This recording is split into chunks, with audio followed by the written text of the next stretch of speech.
ማርቆስ በአንበሳ የተመሰለበት ምክንያት አንበሳ ላሞችን እንስሳዎችን እንደሚሰብር እንደሚደነግጡ እሱ ሲሰቡ ሁሉ ማርቆስም በግብፅ ገብቶ ግብፅ እንደሚታወቀው በአባቶቻችን ታሪክና በተለያዩ የታሪክ መዛግብት የምታመልከው የላም ምስል የጥጃ ምስል አቁመው ለዚያ የምትሰግድ ለዚያ የምትንበረከክ የምታመልከው ከጥጃና ከላም ምስል የተሰራ ነው አምልኮቷ።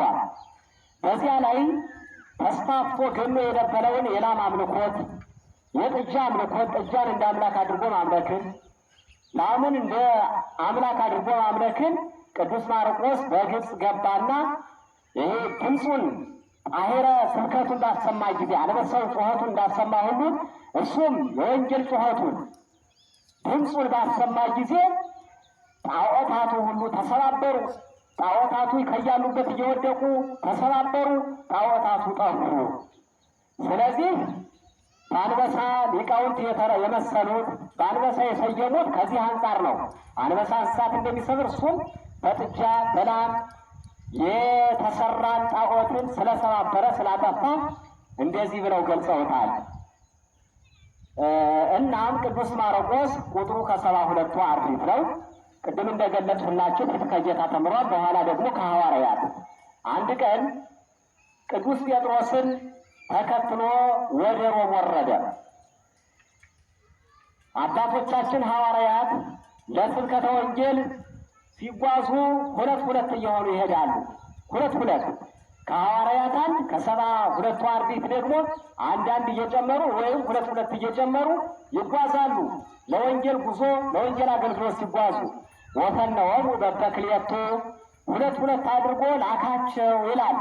ለምን ሲባል መንገድ ላይ ትንኝ እንኳ ቢገባባቸው ባይናቸው ትንኝ እንኳ ቢገባባቸው ቢያወጣላቸው አቧራ በኖ ብናኝ የተለያዩ ነገሮች እንኳ ከዓይናቸው ቢገባ ከዓይናቸው ያወጣ ያስፈልጋል። ብቻን መሄድ አያስፈልግም። ብቻን መጓዝ አያስፈልግም። ሰው እንደ እንቅፋት መጥቶት ቢወድቅ እንኳ ያነሰው ሊደግፈው ያስፈልገዋል። ስለዚህ ብቻን መሄድ አይገባም። ይህ ያለና ሲል ቅድመ ጥንቃቄን የሚያደርገው ቅድመ ጥንቃቄን የሚያስተምረው ኢየሱስ ክርስቶስ ሁለት አድርጎ ላካቸው። ስለዚህ ቅዱስ ጴጥሮስን ቅዱስ ማርቆስ ወንጌላዊ ተከትሎ ወደ ሮም ሄደ። ከዛ ወደ ሮም እንደሄደ ቅዱስ ጴጥሮስ በቅቷልና በመንፈስ ቅዱስ የተቃኘ ነውና በመንፈስ ቅዱስ የተሞላ ነውና የቅዱስ ማርቆስን ብቃት የቅዱስ ማርቆስን ፍጹምነት ተረዳ። ከፍጹምነት እንደደረሰ ተረዳና ሊቀ ጵጵስና ሾመው። ሊቀ ጵጵስና ሾመ። ከግዛቱ ግብፅ የእሱ ግዛት ነበረችና ያችን ግብፅን ከፍሎ ሂድ አስተምር ብሎ ሰጠው ለቅዱስ ማርቆስ። መሾም አቅም ስላላቸው መሾም ጵጵስና መሾም ማዕረጉ ስላላቸው ነው። አንድ ጊዜ ሁሉንም የእኛ ሹመት በእኛ ዘመን በቅደም ተከተል ነው። ከዲቁና ቅስና፣ ከቅስና ወደ ምንኩስና ማዕረግ የሄደ ካለ ምንኩስና፣ ቁምስና፣ ጵጵስና እያለን ይቀጥል ነው። ሊቀ ጵጵስና፣ ፓትርያርክነት እያለ ይቀጥላል። እነሱ ግን ሁሉንም አሟልተው በሁሉም ተመዝነው ያለፉ ስለሆኑ ተመዝነው ነው ያለፉት ሐዋርያት። ለዚያ ማዕረግ፣ ለዚያ እድል፣ ለዚያ ስልጣን ሲበቁ ተመዝነው አልፈው ነው። ገና ሲመረጡ ነው የተመዘኑ። ከጊዜ በኋላም አይደለም። ገና ሲጠሩ ተመዝነው ተለክተው ነው የተጠሩት እንጂ ዝም ብሎ አብሶ በድምፅ ብልጫ በሰው ሰውኛ በወገንተኛ በተለያየ ጥቅማጥቅም ያለፉ የተሾሙ አይደሉም። አባቶቻችን ከሊቀ ጵጵስና እስከ ፓትርያርክነት ሲደርሱ አንድ ጊዜ ሁሉንም ስልጣን በአንድ ጊዜ የሰጣቸው ከዲቁና እስከ ፓትርያርክነት ያለውን እሱ ባለቤቱ ኢየሱስ ክርስቶስ ስልጣን በእጁ የሆነው ስልጣንን በእውነት የሚያጎናጽፈው ያለ አድሏዊነት ያለ ጥቅማጥቅም ያለ ጎሳ ያለ ዘር የሚያጎናጽፈው አምላክ ሁሉንም መዝኖ ሰጣቸው። ሲጠሩም ተመዝነው ነው ከያሉበት የተሰማሩበት የሥራ ዘርፍ። ሁልጊዜም እንደምናገረው በተለያየ ዝቅተኛ ስራ፣ በተራ ስራ፣ በወረደ ስራ ላይ የተሰማሩ ነበሩ። በአሳስጋሪነት፣ በቀራጭነት፣ ቀራጭነት የተጠላ ነው በዚያ ዘመን። በቀራጭነት በተጠላ ስራ በሽመና ስራ፣ በአትክልተኝነት፣ በአናጺነት በዚህ የተሰማሩ ነበሩ።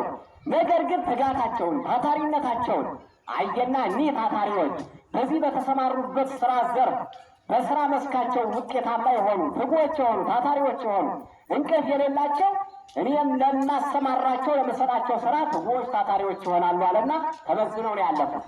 ሳይመዘኑ ያለፈውማ እናያለን። ስራና ሰሪው ሆድና ጀርባ ሆኖ የሚኖሩበት ስራ ሰሪውን ይፈልጋል፣ ሰሪው ደግሞ ስራን ይፈልጋል። ባለሙያው ስራን ይፈልገዋል፣ ስራው ደግሞ ባለሙያውን ይፈልጋል። እነዚህ ይፈላለጋሉ። ግን ማን ያገናኛቸው? በመሀል የቆመ የሙስና ግድግዳ፣ በመሀል የቆመ የሙስና ድንጋይ፣ የአድሏዊነት ድንጋይ፣ የዘረኝነት ድንጋይ፣ የጎሳ ግድግዳ በመካከል ሁለቶቹ እንዳይተያዩ ሆድና ጀርባ ሆነው እንዲኖሩ አደረገ። ይሄ ባይኖር ኑሮ ስራና ሰሪ ምንጊዜም ይፈላለጋሉ። ግን ማን ያገናኛቸው? ያለ ሙያው በሰው በሙስና ቁጭ ይላል። ከዚያ በኋላና ስራና ሰሪ ሆድና ጀርባ ሆነው ይኖራሉ። የህዝብ ሮሮ፣ የማንኛውም የተስተናጋጅ ሮሮ ጣራ ይነካል፣ ይገነፍላል። በዚህ ነው መታበስ መተረማመስ እየበዛ የሚሄደው። ተመዝኖ ያለፈ ስራና ሰሪው ተፈላልገው ሲገናኙና ሰሪው ስራው ሰሪውን አግኝቶ ማንኛውም ባለ ጉዳይ በሰላም ተስተናግዶ በጥሩ ሁኔታ ረክቶ ተደስቶ ይሄዳል። ሮሮ አይኖር፣ ችግር አይኖር፣ ክፍተት አይኖር፣ ሁሉ ነገር በደስታ ይሆናል። ነገር ግን ተመዝኖ ያላለፈ ይህ ሁሉ መከራ ተመዝኖ ባላለፈ የመጣ ችግር ነው። አባቶቻችን ሐዋርያት ተመዝነው አለፉ። ለተሰማሩበት ለወንጌል አገልግሎትም ደግሞ ውጤታማ ሆኑ። እስከ ፓትርያርክነት ሲሾሙ ደግሞ የሚገርማችሁ በአንድ ጊዜ ሾማቸው ብያቸዋለሁ። እነ ቅዱስ ማርቆስም ደግሞ ከቅዱስ ጴጥሮስ እስከ ጵጵስና ድረስ ተሾመ አልኋችሁ። ይሄንን ሲሾሙ ደግሞ በሚሾሙበት ቦታ ላይ አንተ ቋንቋህ አንተ ጎሳህ ነው በዚያ ተሾም የሚል አይደለም። አንተ ብሔርህ ነው በሚል አይደለም። መንፈስ ቅዱስ እንደመራቸው ዕጣ እንደደረሰላቸው በዚያ ይሄዳሉ። ዕጣ ተጣጥለው ነው ይችን ዓለም ዕጣ ተጣጥለው 12 ሁሉ ለአንዳንዱ ሰው በላ የሚደርሰው አለ። ማትያስ የተባለው ሐዋርያ ሰው በላ ነው የደረሰው።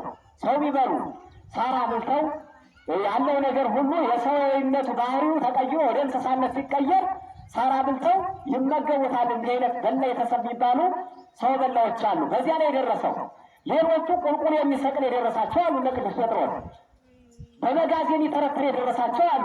በድንጋይ የሚወግር የደረሳቸው አሉ። በድንጋይ የሚወግር ሌላው አስሮ በረግረግ ላይ የሚጥል የደረሳቸው አሉ። የተለያየ የደረሳቸው ሁሉ በቋንቋቸውም አይደለም። 72 ቋንቋ ተገለጸላቸው ስንል በዓላማው ይህ ነበረ። 72 ቋንቋ የተገለጸበት በቋንቋ እንዲለያዩ አይደለም፣ በቋንቋ እንዲገዳደሉ አይደለም፣ በቋንቋ እንዲጣሉ እንዲፈጃቸው አይደለም፣ በቋንቋ ጎሳ እንዲለዩ አይደለም፣ ብሔር እንዲለዩ አይደለም። ምንድን ነበር ዓላማው? የቋንቋው ብዛት 72 ቋንቋ ተገለጸ ሲባል በሄዱበት ዕጣ ደርሷቸው በሄዱበት ቦታ ያለ ምንም ችግር ያለ አስተርጓሚ በየሄዱበት ሁሉ ማስተማር እንዲችሉ በየሄዱበት ሁሉ መግባባት እንዲችሉ ነው 72 ቋንቋ የተገለጸላቸው እንጂ በቋንቋ እንዲጣሉ፣ በቋንቋ እንዲከፋፈሉ፣ በጎሳ እንዲለያዩ አይደለም። ዓላማው ይህ ነው። ዛሬ አበሻ በዚህ ሲታጅ ሲተረማመስ ይኖራል። የከሌ ቋንቋ እንዲህ ነው፣ የከሌ ቋንቋ እንዲህ ነው፣ ያንተ ቋንቋ እንዲህ ነው እያለ ሲታጅ ይኖራል። ዓላማው በቋንቋ መብዛት ይሄ ነበር፣ ለመግባባት ነው ነበር። ስለዚህ በአንድ ጊዜ ይሄ ቋንቋ የተገለጸላቸው ይሄ ነው ዓላማው። በዕጣ ደግሞ ለከሌ ይሄ ነገዱ ጎሳው በከሌ አካባቢ ነው በዚያ ይሄድ ተብሎ አይደለም። እንደ ዛሬ ያን ጊዜ ዕጣ እንደወደቀለት ዕጣ እንደደረሰው ይሄዳል። በዕጣው መሰረት ያስተምራል፣ ይገስጻል፣ ሳይሸማቀቅ በነፃነት። ከዚያ በገባበት ውጤታማ አድርጎ ለውጠው አስለውጠው እችን ዓለም አስፋፏት። እችን ዓለም ከዚያ ደረጃ ደረሷት አባቶቻችን ሐዋርያት። ለዚያ ነው ቅዱስ ማርቆስን በሊቀ ጵጵስና የሾመው። ሊቀ ጵጵስና ተሾመ። ሊቀ ጵጵስና ተሾሞ ወደ ግብፅ ሄደ። ግብፅ እንደደረሰ ግብፅ እንደደረሰ ከከተማው በር ላይ ሲደርስ የለበሰው ጫማ ተበጠሰበት። ሲበጠስበት በአካባቢው አብያኖስ የተባለ ጫማ ሰፊ አለ፣ የታወቀ ዝነኛ፣ በሙያው የታወቀ ሁሉንም የሚስብ ውጤታማ የሆነ ባለሙያ አብያኖስ የሚባል ጫማ ሰፊ አለ። ሂዶ ጫማውን ስፋልኝ ተበጠሰብኝ አለው። ከዚያ ጫማውን ሲሰፋ መስፊያው እጁን ወጋው። አብያኖስን ኤስታዎስ አለና ጮኸ። እንዲህ ብሎ ጮኸ። ይሄ ማለት አሃዱ እግዚአብሔር ማለት ነው ወደ ግዙ ሲተረጎም። ወደ አማርኛ ሲመለስ ደግሞ አንድ እግዚአብሔር፣ አንዱ እግዚአብሔር ማለት ነው። ከዚያ ቅዱስ ማርቆስ ምን አለ? ይህን አሁን የተናገርኸውን ታውቀዋለህን አለው። ኧረ እኔስ አላውቀውም ሲሉ ሰምቼ እንጂ ትርጉሙን፣ ስራውን፣ ጥቅሙን ምን እንደሆነ አላውቀውም አለ። ከዚያ በኋላ የሥላሴን አንድነት፣ ሦስትነት፣ በአጠቃላይ ምስጢረ ሥላሴ ምስጢረ ሥጋዌን ከሰማይ ሰማያት ወረደ፣ ከድንግል ማርያም ተወለደ። 33 ዓመት ከ3 ወር በዚህ ምድር ላይ ኖረ። በልዩነት 3 ዓመት ከ3 ወር ወንጌልን እየተመላለሰ አስተማረ። ካስተማረ በኋላ በአይሁድ ተያዘ። ተይዞ ተገረፈ፣ ተሰቀለ፣ ሞተ፣ ወደ መቃብር ወረደ። በሦስተኛው ቀን ከሙታን ተለይቶ ተነሳ። ሙስና መቃብርን አጥፍቶ ብርሃነ መለኮቱን ገልጾ ሞትን ድል ነስቶ ተነሳ እያለ ዘርዘር አድርጎ በሰፊው አስተማረው። ካስተማረው በኋላ ይህ ሰው አመነ። ልቡን ነካው፣ ልቡ ተሰበረ። ከዚያ ይሄ ሰው ሲያምን ወደ ቤቱ ይዞት ሄደ። ቤቱ ይዞት እንደሄደ ጎረቤቶቹን፣ ቤተሰቦቹ ሁሉ በአንድ ጊዜ አመኑ፣ ተጠመቁ። ከተጠመቁ በኋላ ጸያሄ ፍኖት አደረገው። አንያኖስ ጫማ ሰፊውን ታሪክ ተቀየረ። ከጫማ ሰፊነት የሰውን ቀዳዳ አእምሮ መስፋት ጀመረ። የተበጠሰውን የሰውን አስተሳሰብ መስፋት በወንጌል ጀመረ። አንያኖስ የተበጠሰውን የሰውን አእምሮ መስፋት ጀመረ በወንጌል። ከዚያ ይህን አደረገና እሱን መንገድ ጠራጊ አደረገው። የሀገሩ ሰርዶ በሀገሩ በሬ ይላሉ አባቶቻችን። ስለዚህ በሚያውቀው በራሱ መሪነት እሱን እያስመራ ገባ ወደ መሃል ወደ ግብፅ ገባና እያስተማረ ሲል ቅድም እንደገለጽሁላችሁ የጥጃው ጣዖት የላሙ ጣዖት እየወደቀ መሰባበር ጀመረ። ሁሉ አቅም አጣ። በጣዖቱ ላይ ያደረው ሁሉ መንፈስ ይህ ሁሉ መባነን መጮህ ጀመረ፣ መሸሽ ጀመረ። በዚህ ጊዜ እንዲህ አደረገና እዚያ ላይ አማኞቹ በዙ። ሲበዙ የአምልኮት ቦታ ግድ ያስፈልጋል።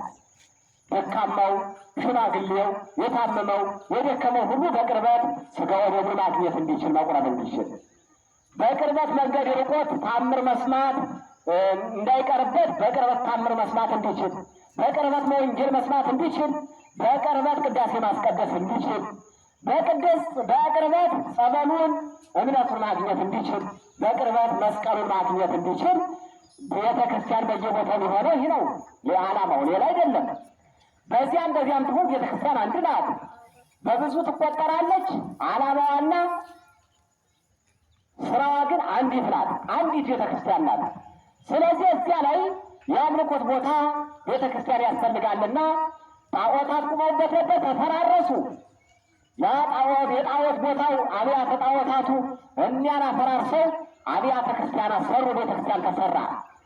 በዚህ ጊዜ ጣዖት አምላኪዎቹ በጣም በጠላትነት ተነሱ። ቁጣቸው ገነፈለ። በዚህ ጊዜ ቅዱስ ማርቆስን ለማጥፋት ሲወስኑ እኒህ አማኞቹ አባታችን እኛ አንተን ማጣት አንፈልግም። ስለዚህ አንተን ማጣት ስለማንፈልግ ሽሽልን እባክህ፣ ቦታ ለቀህ ቆይልን እንድሰነብትልን እንፈልጋለን አሉና ግድ አሉት።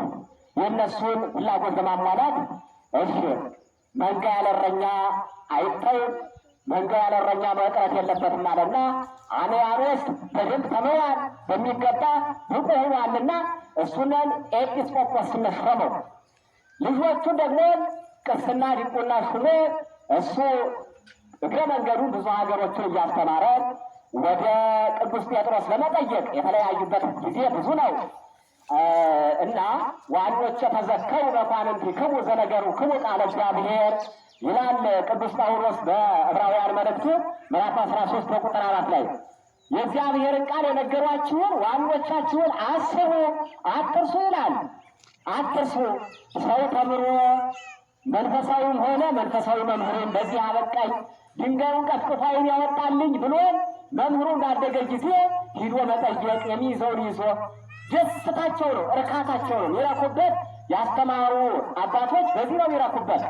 ዓለማዊ መምህር ያስተማረው ተማሪ ትልቅ ደረጃ ላይ ሲውል ከመምህሩ በልጦ ዶክተር ሊሆን ይችላል። ከመምህሩ አልፎ መሐንዲስ ሊሆን ይችላል፣ ፓይለት ሊሆን ይችላል። የተለያየ ደረጃ ላይ ሊደርስ ይችላል። ያን ጊዜ ያስተማረውን መምህር መጠየቅ ግድ ይላል። እርካታቸው፣ ደስታቸው ያስተማሩ መምህራን ይህ ነው። መንፈሳዊያን መምህራንም ዓለማውያን መምህራንም የሚረኩበት የሚደሰቱበት እርካታቸው ይህ ነው።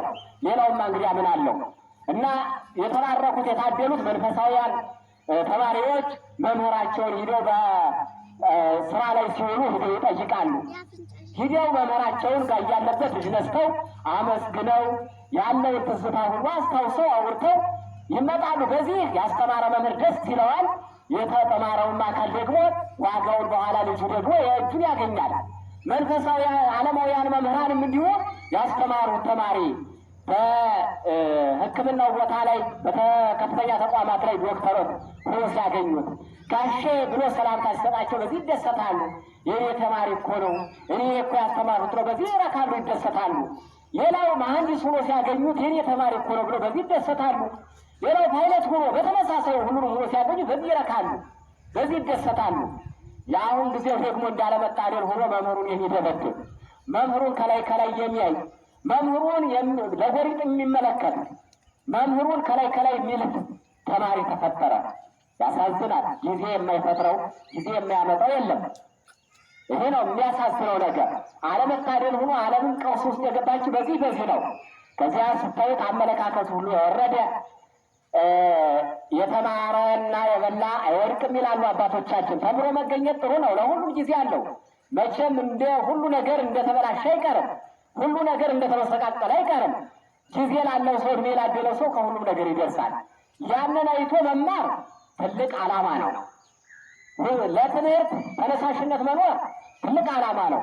አሁን ግን የሚያሳዝነው ለዚያ ቅድም ነገለጽኩላችሁ መምህር ለመሳደብ መምህር ለመደብደብ የሚያነሳሳው ፍላጎትም የለው።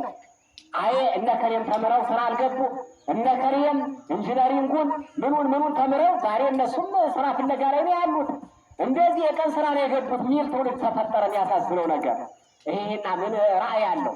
ምን ዓላማ አለው? እንዲህ አይነት አስተሳሰብ ያለው ነገ ተምሬ የተገኘች እኮ ቀን ይወጣል፣ ጥሩ ቀን ይመጣል የሚል ሰው ለሀገርም ጥሩ ነው፣ ይለውጣል፣ ጥሩ ቀንም ያመጣል። ይህ የሚል ዓላማ ያለው ግን ትምህርቱና ተማሪው ያው መፋጠጥ እንጂ መግባባትም አይኖርም። ምክንያቱም ተነሳሽነት የለም፣ ፍላጎትነት የለም። ወረድ ብሎ ደግሞ ምን ይላል? መንጃ ፈቃድ ነው ማወጣ። አይ 8ኛ ክፍል ልድረስ እንጂ 10ኛ ልድረስ እንጂ መንጃ ፈቃድ ነው ማወጣ። ያን በዚህ መንገድ የተጓዘ ሹፌር እንኳ ቢሆን ስንቱን ሕይወት ሊቀጥፍ ይሆናል። የስንቱን ሕይወት ሊቀጥፍ ይሄ ነው።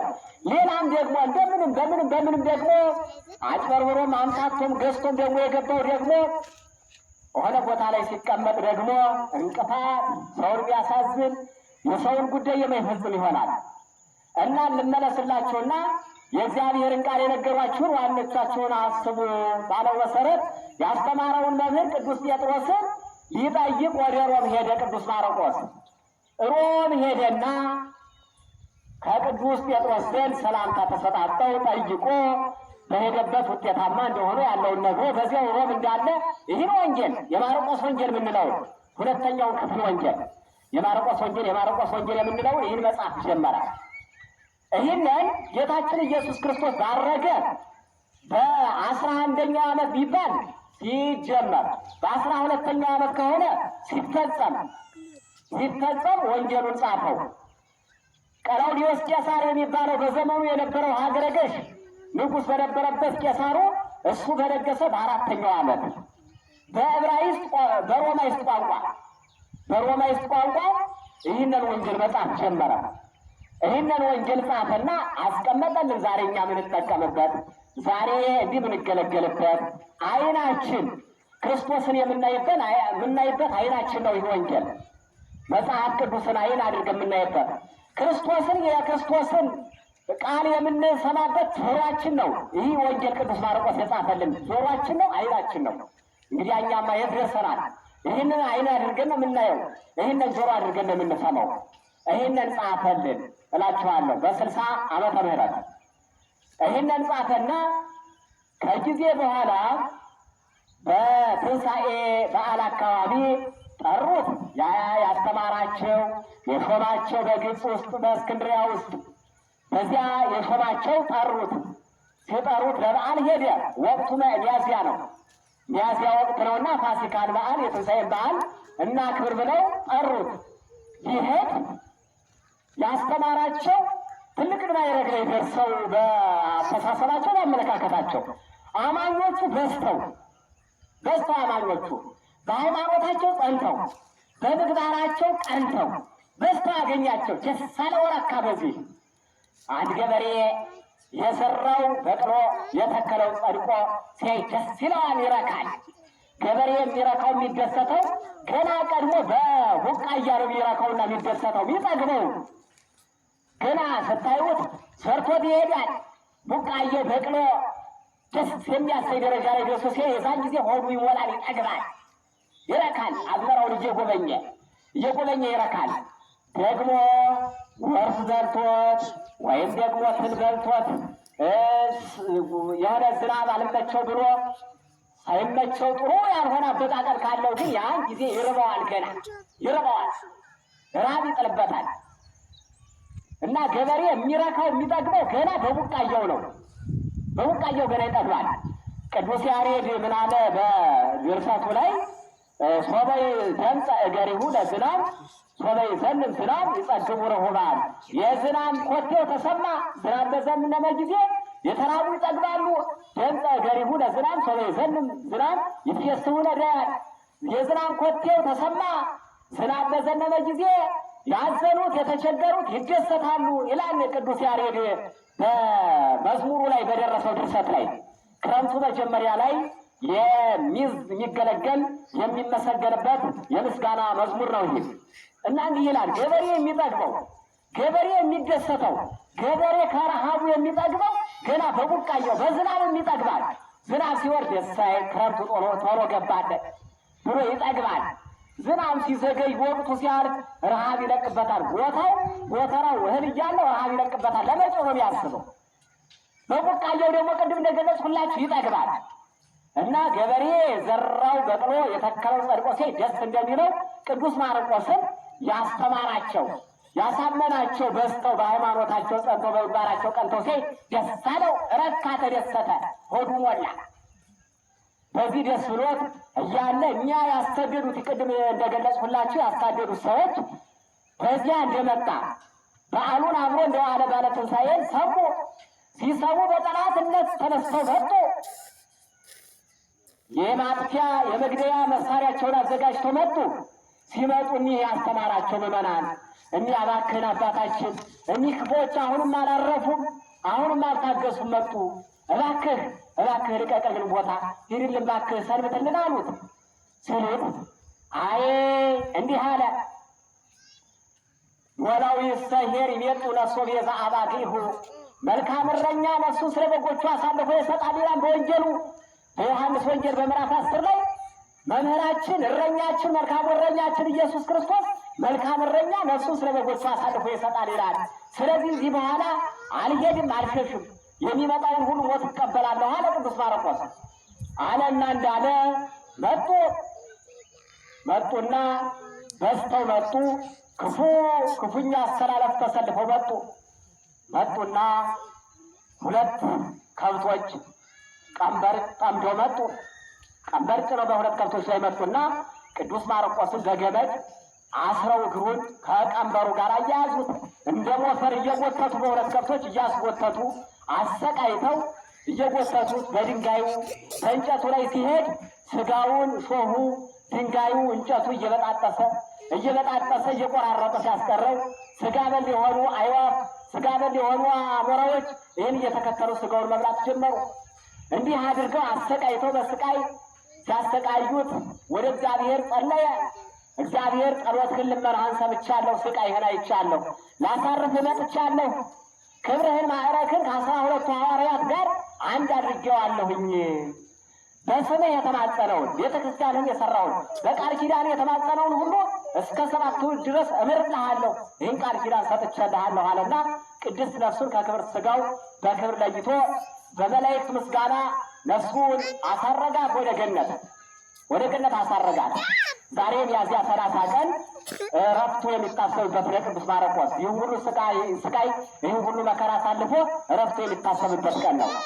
ከዚያ ይህን አድርገው አጽሙ የቀሪው ስጋ ያንን ደግሞ አጽሙ ተከስክሶ እግራችን ቢወጋን በሽተኛ እንሆናለን፣ ነቀርሳ ይሆነናል ብለው እሳት አዘጋጅተው እንጨቱን እየሰበሰቡ ዝፍት የሚባል ደግሞ እሳቱን የሚያጠነክር እንደ ጋዝ የሚያያይዝ መረብረብ ጀመሩ።